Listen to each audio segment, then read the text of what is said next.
Hi friends, இன்றைக்கி வந்து பார்த்திங்கன்னா சஷ்டியும் கிருத்தியும் ஒன்றா வந்திருக்கு ஃப்ரெண்ட்ஸ். இன்றைக்கி வந்து பார்த்திங்கன்னா ஃபஸ்ட் டைம் எங்கள் வீட்டுக்கார் வந்து சஷ்டி விரதம் வந்து இருக்கார். காலையிலேருந்து எதுவுமே சாப்பிடல ஃப்ரெண்ட்ஸ், வெறும் தண்ணி மட்டும் தான் குடிச்சிட்டு இருந்திருக்காரு. என்னாலாம் இருக்க முடியாது, நான் ஒரு வேளை சாப்பாடு சாப்பிட்டேன்.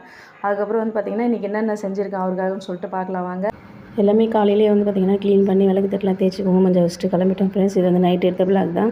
காலையில் பால் மட்டும் வச்சுட்டு சாமி கும்பிட்டு கிளம்பிட்டார். நானும் வேலை கிளம்பிட்டேன், அவரும் கிளம்பிட்டார். அப்புறம் நைட்டு வந்து பார்த்திங்கன்னா மணக்கட்டாகல நைட்டு தான் புதுசாக வாங்கிட்டு வந்தார். நெய் ஊற்றி விளக்கேற்றி வச்சுருக்கேன். ஃபஸ்ட் டைம் வந்து பார்த்திங்கன்னா சஷ்டி விரதம் இருக்கார். அதனால் வந்து பார்த்திங்கன்னா எங்கள் வீட்டுக்காருக்கு வந்து காலையிலேருந்து எதுவுமே சாப்பிடல. சரி, அதுக்காக வந்து பார்த்திங்கன்னா செஞ்சுருக்கேன் ஃப்ரெண்ட்ஸ் சாப்பாடு. இப்போ கத்திரிக்காய் முருங்கைக்காய் சாம்பார், ரசம், வடை, பாயசம், கேரட் பொரியல் எல்லாமே பண்ணிட்டேன். நானும் வேலைக்கு போய்ட்டு வந்து ஒரு 1 ஹவரில் எல்லாமே ரெடி பண்ணி வச்சுட்டு அவரும் வந்துட்டார். டைம் வந்து பார்த்திங்கன்னா ஒரு 8:30 மணி ஆயிடுச்சு இதெல்லாம் ரெடி பண்ணிவிட்டு சாமி கும்பிட்றதுக்கு.